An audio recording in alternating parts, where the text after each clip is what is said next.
বাংলাদেশ সরকারের মাননীয় প্রধান উপদেষ্টা ডক্টর ইউনূস ঘোষণা করেছেন যে বিশ্বে বিভিন্ন দেশে থাকা সকল প্রবাসীদেরকে বলা হচ্ছে যে আপনারা রেমিটেন্স অবশ্যই বৈধ পথে ব্যাংকের মাধ্যমে পাঠাবেন।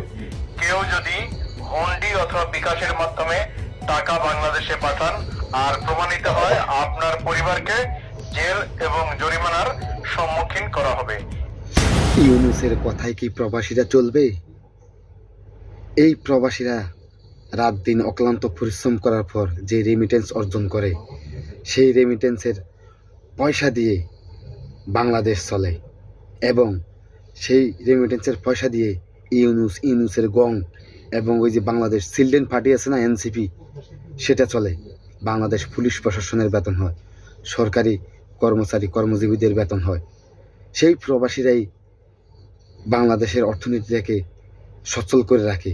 আজকে সেই প্রবাসীরা এয়ারপোর্টে হয়রানি হচ্ছে, তাদের মালামাল চুরি হচ্ছে। আমি দেখি না যে আজও যে বাংলাদেশের সাংবাদিক এবং বিভিন্ন মিডিয়ার লোকজন কেউ এই বিষয়টা নিয়ে তুলে ধরতে, এই বিষয়টা নিয়ে প্রতিবাদ করতে, যে প্রবাসীদেরকে এয়ারপোর্টে কেন হয়রানি করা হচ্ছে, তাদের মালামাল কেন চুরি হচ্ছে, তাদের লাগেজ কেন কাটা হচ্ছে। আবার বলে যে প্রবাসীরা যদি হুন্ডিতে টাকা পাঠায়, অবৈধভাবে টাকা পাঠায়, তাহলে প্রমাণ মিললে তাদের পরিবার এবং পরিবারের লোকজনের উপর আইনি ব্যবস্থা নেওয়া হবে এবং জেল জরিমানা করা হবে। আপনারা কি 5ই আগস্টের পরে কি বাংলাদেশটার কি মগের মূল্য পাইছেন?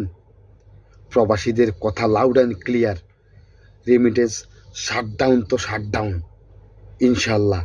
সকল প্রবাসী ভাইদেরকে আমি একটা কথাই বলতে চাই যে আপনারা আমার এই ভিডিওটা বেশি বেশি করে শেয়ার করেন, যাতে সকল প্রবাসীর কাছে এই ভিডিওটা পৌঁছে যায়। সবাই রেমিটেন্স শাটডাউন করেন, শাটডাউন শাটডাউন।